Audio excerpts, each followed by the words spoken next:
Hi friends, welcome to Mantra devotional channel.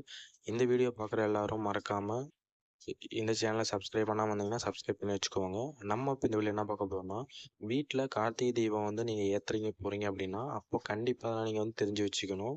Deepavali, Pongal பண்டிகை போன்று இந்து மக்கள் கொண்டாடும் பண்டிகை தான் இந்த தீப திருநாள். இந்த நாளில் மக்கள் அனைவரும் வீடு எங்கும் விளக்கு ஏற்றி சிவனை வழிபடுவது வழக்கம். இந்த தீப திருநாளில் சிறப்பு வாய்ந்ததாக கருதப்படுவதன் திருவண்ணாமலை தீபம் தான். பஞ்சபூத ஸ்தலங்களில் அக்னி ஸ்தலமான அண்ணாமலையார் கோயில் அங்கே இருக்க மலை மீது உச்சியில் மகாதீபம் ஏற்றுவாங்க. ஆண்டுதோறும் கார்த்திகை மாதம் இந்த தீபம் ஏற்றப்படும். திருவண்ணாமலையில் தீபம் ஏற்றிய பிறகுதான் பொதுமக்கள் அவர்களுடைய வீடுகளில் விளக்கேற்றி சிவனை வணங்குவாங்க. இந்த தீப திருவிழா திருவண்ணாமலையில் கடந்த 1ஆம் தேதி தொடங்கி 17ஆம் தேதி வரை நடைபெறுது. இதன் ஒரு பகுதியாக நாளை அண்ணாமலையார் கோயிலில் கருவறையில் காலை 4 மணிக்கு பரணி தீபமும், அன்று மாலை கோயில் பின்புறம் உள்ள 2668 அடி உயர மலையின் மீது மகாதீபம் ஏற்றப்படுவாங்க.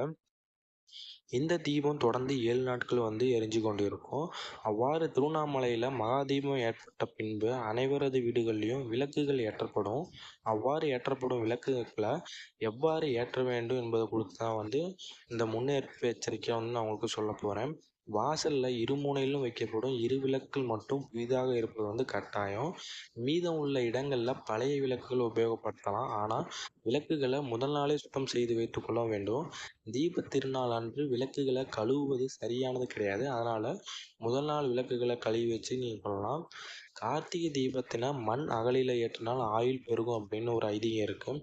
இது சனி பகவானின் அம்சமாக கருதப்படுவதால் மண் அகலியில் விளக்கேற்றினா சனி தோஷமும் விலகும் அப்படிங்கிறது இருக்குது.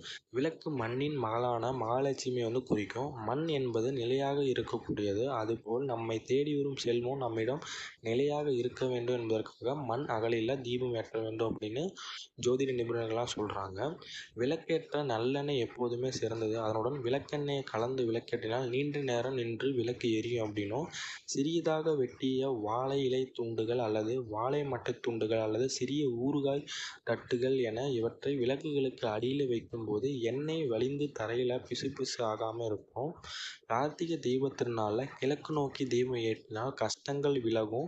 மேற்கு நோக்கி தீபம் ஏற்றினால் கடன் தொல்லை நீங்கும். வடக்கு நோக்கி ஏற்றினால் திருமண தடை அகலும். தெற்கு திசை நோக்கி விளக்கு ஏற்றுவது மிகவும் தவறாகும் என ஜோதிட நிபுணர்கள் சொல்கிறாங்க. அதனால் யாருமே தெற்கு பக்கம் பார்த்த மாதிரி நீங்கள் விளக்குகள் ஏற்றாதீங்க. உங்களுக்கு செல்வம் கூடணும் அப்படின்னா நீங்கள் கிழக்கு நோக்கி தீபம் ஏற்றுங்க. அப்படி இல்லைனா மேற்கு நோக்கி ஏற்றுங்க. இதுவே உங்களுக்கு நல்ல பலன் அளிக்கும். இந்த இன்ஃபர்மேஷன் உங்களுக்கு பிடிச்சிருந்தது அப்படின்னா மறக்காமல் இந்த மந்த்ரா சேனலை சப்ஸ்கிரைப் பண்ணுங்கள். உங்கள் ஃபேமிலி அண்ட் ஃப்ரெண்ட்ஸ்க்குலாம் இந்த வீடியோவை ஷேர் பண்ணுங்கள் ஃப்ரெண்ட்ஸ். தேங்க்யூ.